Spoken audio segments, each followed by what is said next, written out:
When painting the ocean, it is important to sort of feel your way into the rhythm of the waves.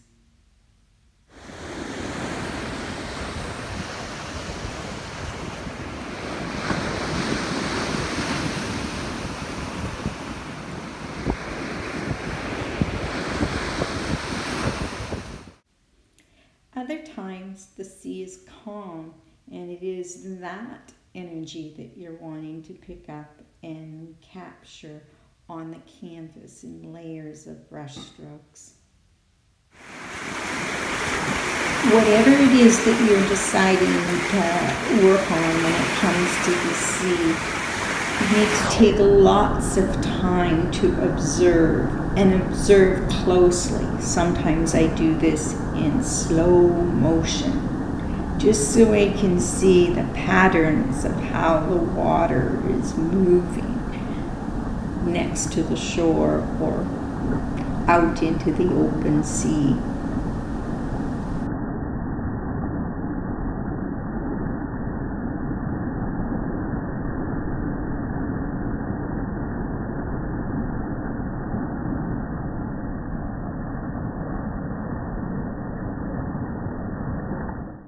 Once I have observed the sea till I'm satisfied, I'm ready to build it up onto the canvas in that same energy. I become the sea, adding the layers until it's complete. Each sea has its own voice that then is experienced and translated onto a canvas with paint. And when you do this, you're gathering information from more than one moment. You're spending time looking and searching and feeling and noticing. And the process starts over on the next canvas. And you build up the paint until you can sense where that sea is, its weight. And at this point, the painting has separated from any reference material I have, is actually almost separated from my own painting process, my own intention for the work.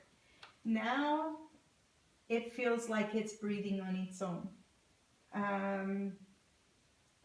The process actually sort of completed itself relatively straightforward. And so at this point, I like to leave the work, and I know that there will likely be some final finishing, fine edge kind of things here and there on the work, but it has to almost demand it or beg me to do it. It's that kind of respect. At this point, the painting feels like it's saying, nah, don't touch me, just leave me be. And there's something about honoring that. It's interesting, these pieces up here are the original from when it was roughed in. And part of me wanted to do more work on it, but it felt right. It felt like it was there.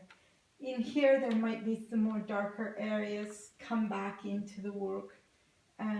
Sometimes you just sort of notice a brush stroke is not where you want it to be, or not the way you want it to be.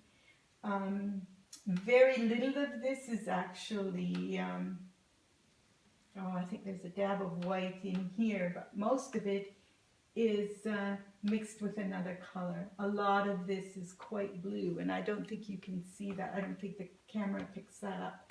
I don't even have any reference images of the stages it took to get here. It happened in about an hour and a half, and somehow sometimes it's just inappropriate to stop the painting process to record it or to share it. It just has to be done. And I think that's one of the difficulties in talking about and sharing how one paints and is there's pieces that are relatively straightforward, like the blocking in, and but when you get into that middle part of the process, it's you can't talk, you don't hear anyone, or I don't, and I don't want to be interrupted. It's more of a sensory experience than it is a cognitive thought process, and it's not that it's not that there isn't a cognitive thought process. It's just that part of my brain feels much quieter than the intuitive kind of visceral body experience of figuring out exactly how these elements work together. And in order to do that, I must sort of go right into the canvas, like right into the water and where the rocks are, and feel the weight of it and the substance of it. And I can't do that and talk to anyone at the same time, which is rather unfortunate. I suppose maybe someday I'll find a way of just turning the camera on and saying absolutely nothing, and you can watch while I'm working. But it is a kind of private process. I think that's why so much of the time we work quietly in our studios, and the work happens without witness. And so anyway, I think that's about all I can tell you this morning. I'm going to work on the next one and see where it ends up by the end of the day.